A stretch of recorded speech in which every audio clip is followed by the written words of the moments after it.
दादी के हाथों का जादू और खुशबू से महकता घर, माँ की मुस्कुराहट और खाने की सुगंध। MDH गरम मसाला, क्योंकि हर रिश्ता है स्वाद से जुड़ा। रूस और नेटो के बीच निकट भविष्य में जंग लगभग तय हो चुकी है और इस जंग को महायुद्ध में बदलने वाला द्वार बनेगा कैलिनिनग्राद।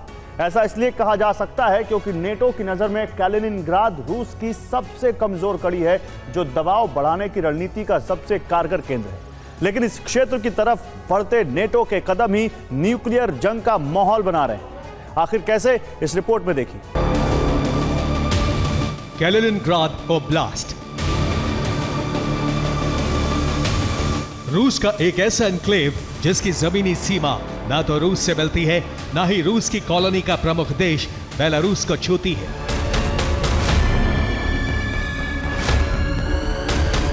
इसलिए यूक्रेन से जंग के मोर्चे पर नेटो ने इस क्षेत्र को रूस की कमजोर कड़ी मान लिया है।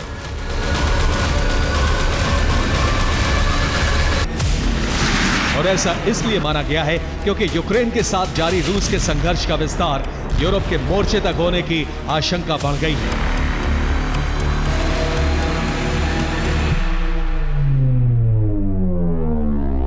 और इस क्षेत्र को नेटो के सदस्य यूरोपीय देश रूस पर दबाव बढ़ाने का केंद्र मान रहे हैं।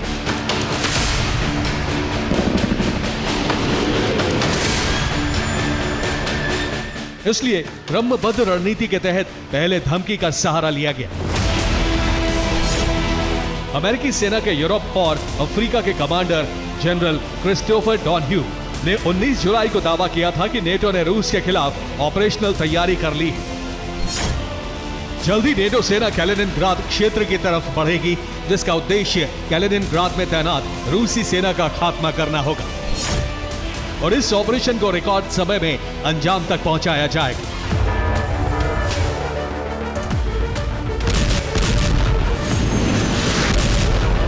अब जाहिर है कि नेटो ने इस ऑपरेशन के लिए कोई प्रभावी रणनीति भी बनाई हो, जिस पर आगे बढ़ने से पहले रूस पर दबाव बनाने के लिए धमकी जारी की गई हो। लेकिन रूस दबाव में आने की जगह आक्रामक होगी।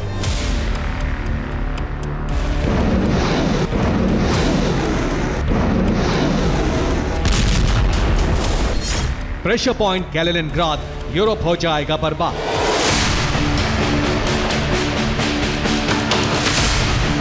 रूस ने अपने इरादे साफ कर दिए हैं कि ना तो वो दबाव में आएगा, ना ही नेटो के सामने झुकेगा, बल्कि यूक्रेन से लेकर यूरोप के मोर्चे पर बारूदी बवंडर उठाएगा।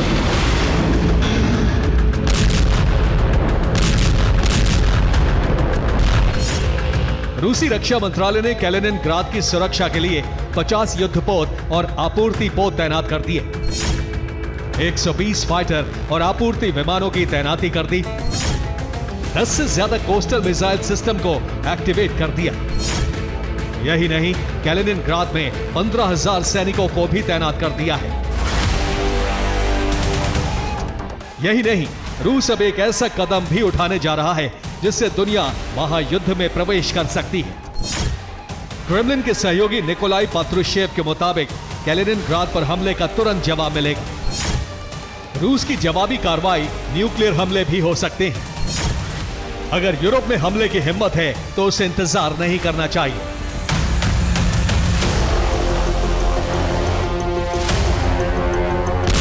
रूस की इस चेतावनी का सीधा मतलब है कि कैलिनिनग्राद पर हमले का जवाब न्यूक्लियर हथियारों से दिया जाएगा।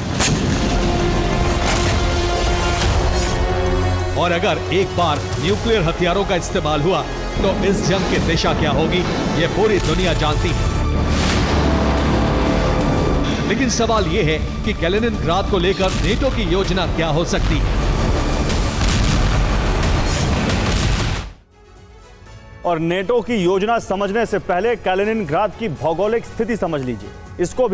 इसका भी सिरा रूस की जमीनी सीमा से नहीं लगता। एक सुवाल्की कॉरिडोर है जो कैलिनिनग्राद को बेलारूस से जोड़ता है, जबकि लिथुआनिया और पोलैंड दोनों की जमीनी सीमा इससे लगती है और यही रूस के लिए प्रेशर पॉइंट बन जाता है। इसलिए नेटो की रणनीति के तहत इसमें रूस कैलिनिनग्राद में तैनात रूस के S-400 और इलेक्ट्रॉनिक रडार को F-35 से टारगेट किया जा सकता है।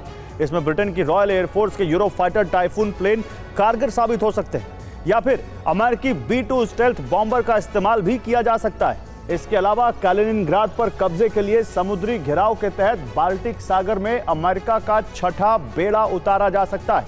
यह मुमकिन है कि ब्रिटेन की रॉयल नेवी भी इस क्षेत्र में समुद्र से आगे बढ़े, और अगर प्लान यही है तो नेटो की रणनीति के तहत जर्मन नेवी के लिए इस क्षेत्र में पहुंचना ज्यादा आसान होगा।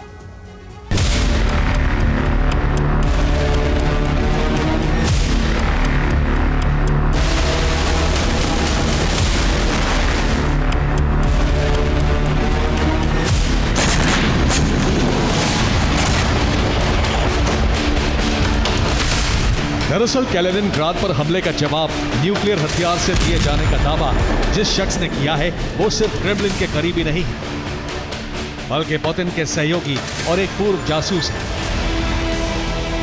और उन्होंने ये बयान रूसी इंटेलिजेंस को मिले इनपुट के आधार पर दिया है।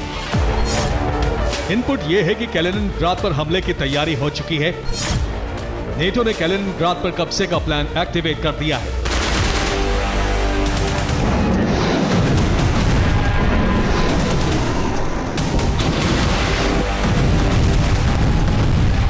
यही वजह है कि रूस ने भी नेटो से टकराने के लिए तैयारी तेज कर दी है। तैनाती के साथ साथ हथियारों के निर्माण की गति भी तेज कर दी है। यही नहीं, नए हथियार भी विकसित कर लिए हैं। तस्वीर में नजर आ रहा यह टैंक कोई सामान्य टैंक नहीं, बल्कि यह बड़े आक्रमण के लिए तैयार किया गया रोबोटिक शतर्म लड़ाकू वाहन है। इसे T-72 और T-90 टैंक के बेस पर विकसित किया गया है। इस टैंक को दूर से ही मैनुअल कंट्रोल किया जा सकता है और इसे युद्ध क्षेत्र में ऑपरेटिव बनाने के लिए कमांड व्हीकल भी तैयार किया जा चुका है।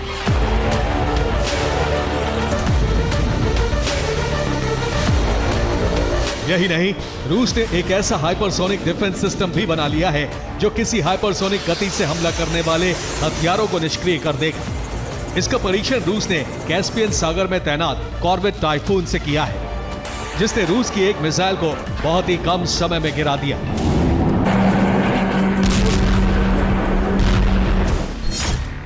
इसके अलावा रूस ने एक नए और घातक लेजर हथियार का भी निर्माण किया है। इसे रूस ने मोबाइल लेजर सिस्टम के रूप में पेरिसवेट नाम दिया है, जो दुश्मन के ऑप्टिकल इलेक्ट्रॉनिक ड्रोन को गिरा सकता है।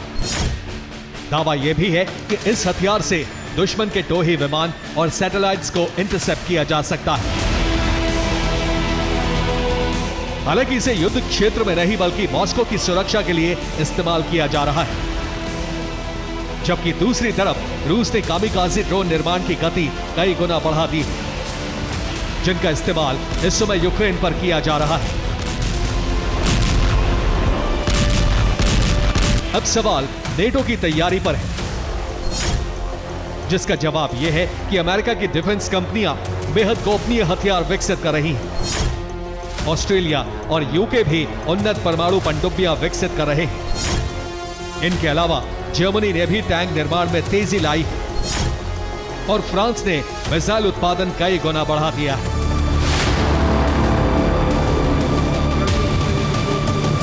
हालांकि इस समय स्थिति रूस की मजबूत है, इसलिए यूक्रेन हॉक मिसाइलों की डिमांड कर रहा है और अमेरिका उसकी जगह AI स्ट्राइक किट यूक्रेन को दे रहा है।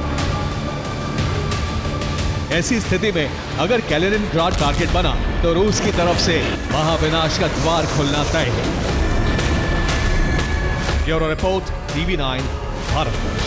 दादी के हाथों का जादू और खुशबू से महकता घर, माँ की मुस्कुराहट और खाने की सुगंध, MDH गरम मसाला। क्योंकि हर रिश्ता है स्वाद से जुड़ा।